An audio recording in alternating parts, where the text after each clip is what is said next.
Alright, here's the progress I made yesterday, digging up bulbs on the side yard. The white string is my property line, and I'm kind of working from the edge of the house outward. Yeah, so I'm digging up 3 species I've mentioned before. I'm digging up the spring starflower right here. This is the kind of grassy looking one that has a smell of onion. I'm digging up these, which will be the bluebells. I think they're Spanish bluebells. And then here, this is Italian arum. And this, while it's an ornamental and is sold as such, is invasive in my area. And all of these are bulbs that I don't want, that right now are kind of behaving invasively in my yard.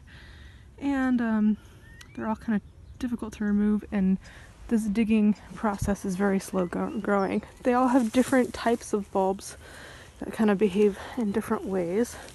So here is what I've been doing.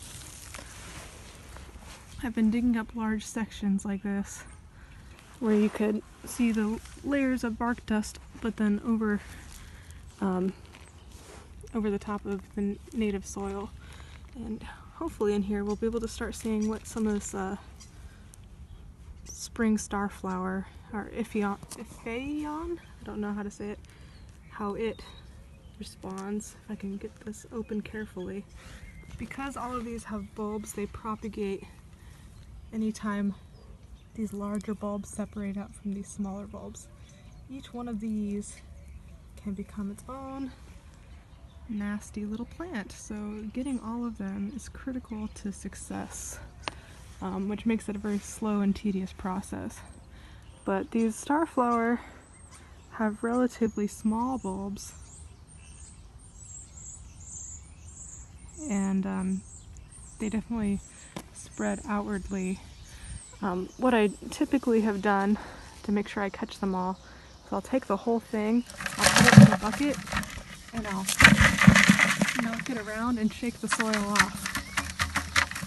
This way any bulbs or root fragments that get shaken off of the main plant cluster don't go back into the soil, but rather are contained to be later sieved out. And then I take these things and I put the plant sections aside. So that's how I've been handling the starflower. Similar approach for the these bulbs here, which are the, I think, Spanish bluebell. I've pitchforked this ground so it's relatively loose, so I'm able to pull out the bulb. These go down much further. They can go down, this is about 4 inches deep. I've seen them about 6 to 8 inches deep in some places. Much heftier, slower to split, and when they do, the bulbs are a lot easier to fish out just due to their size. Give them a little knock in the bucket and into here. The final one I'm trying to be very careful with is this arum. And this one, oh, here we can see arum leaf, this root going way down, and I try to pitchfork under and remove the entire section of soil, because these ones are kind of notorious. They have this reddish orange tuber, and those can break off rather small, and each of those can propagate. So I try to be very gentle, make sure I get the entire portion, and try not to leave any of these little root segments left behind.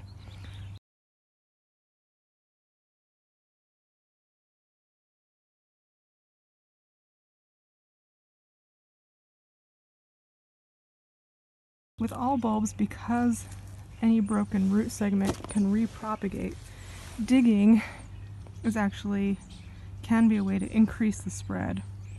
So I have to be very diligent and careful with managing the soil, managing the root systems.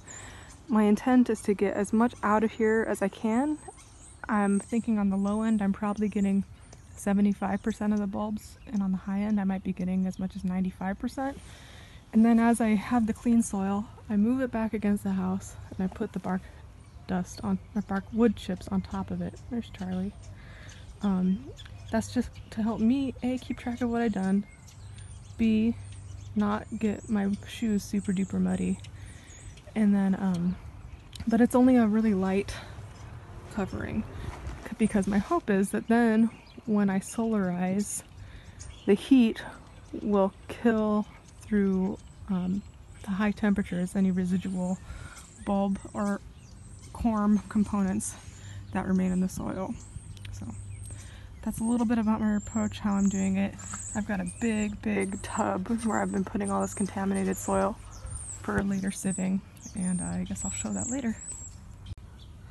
Alright, it's been going slow. I'm in the same spot as I was when I initially started, and I wanted to pause and film because I wanted to show you how careful you need to be.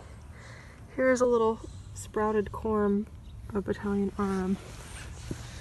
They look just like peds, and why I stopped is because as I was digging down, I started noticing more and more of these round little corms with the roots popping out. So as you see, they're a little distinctive because they're a little redder than the surrounding soil, and they're a little rounder. So, oops. But getting all of those is what you need to do. And I thought I was getting close to being done, and as I kept moving down, I kept digging up more, and I saw this large chunk here. And I don't know if this is one of the roots from the shrubs that I've dug out, or if this is all an Italian arum tuber. But this is a good at least 6 inches down. And so it's really down in there, and you really gotta go deep and careful as you dig this stuff up, otherwise all of those become their own happy little plants. And one thing I meant to mention that I forgot to mention is, especially Italian arum is toxic to dogs, and they really recommend wearing, and to people, and they recommend wearing gloves when you handle it. And obviously I'm not wearing gloves, but that's why I'm going to be real careful and primarily use my shovel from this point out.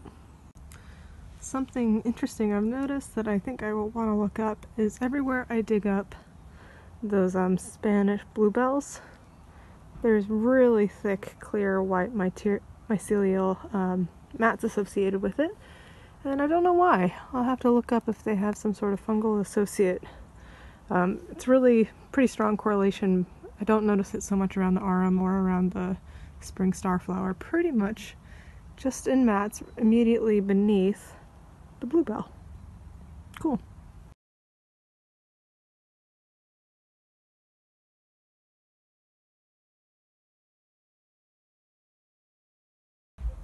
Alright, so I've been out here just about an hour and a half, maybe 2 hours, and I've gotten done that section that hasn't been bark chipped yet, from that corner to where my bin is. And if you're like me and you're ever doing this, or maybe you're watching this and having the question of why is she doing this? And I am asking myself the same thing. Why am I doing this, and is there a better way? And I think the answer to those things depends on your goals and your timelines. So obviously I'm wanting to plant native species here rather than non-native and invasive-like species, but that's not the only reason why I'm doing this, because there's other ways to treat these plants. All of them have kind of a waxy cuticle on the leaves, and all of them can be treated with, here's some arum, treated with, oh there it is, herbicides, with repeat applications.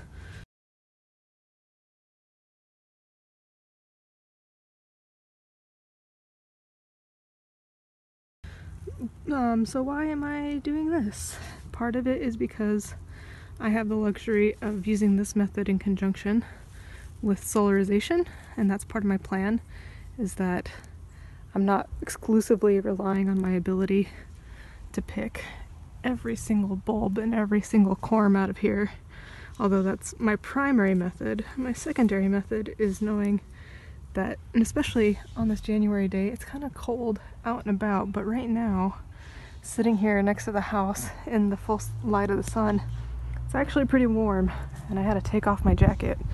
And that heat is going to help me as I try to kill these unwanted species with the black plastic, which is going to capture and magnify the heat and help that heat penetrate down into the soil.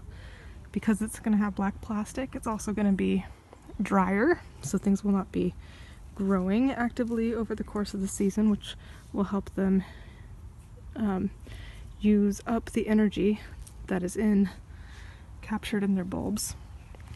And finally, it's because I'm wanting to get this stuff done in time for summer, but then also wanting to get this established sooner rather than later, and because I don't want to be spraying pesticides, because my goal is to improve pollinator habitat and native plant habitat.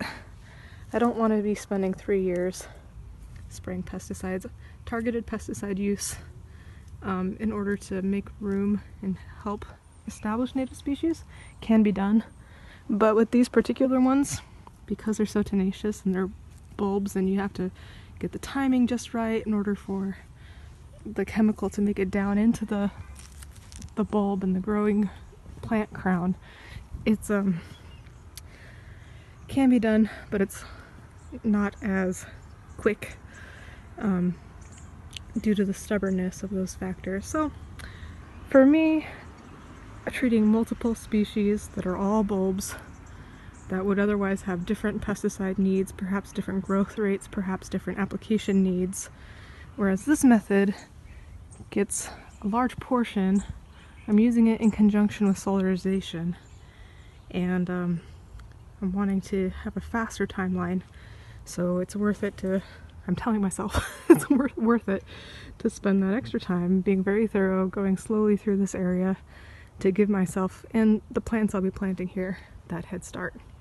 That doesn't mean this approach is going to be right for everybody, or for every yard, or for every unwanted bulb, but I think with the combination of plants I have, the combination of plants I'm putting in, it makes a lot of sense. Especially because a lot of these require shade, and or like a little bit of a moisture, partial shade environment.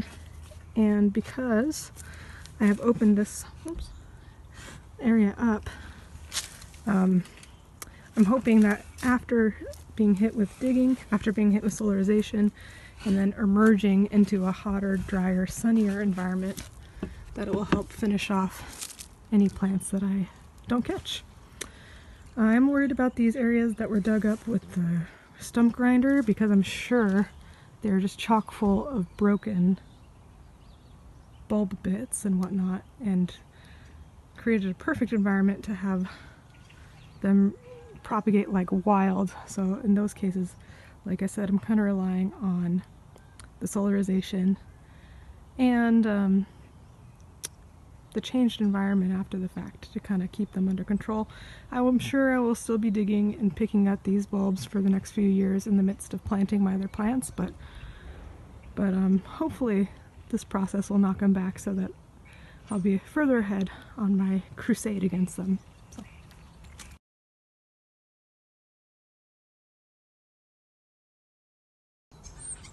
Yay! So I'm basically done.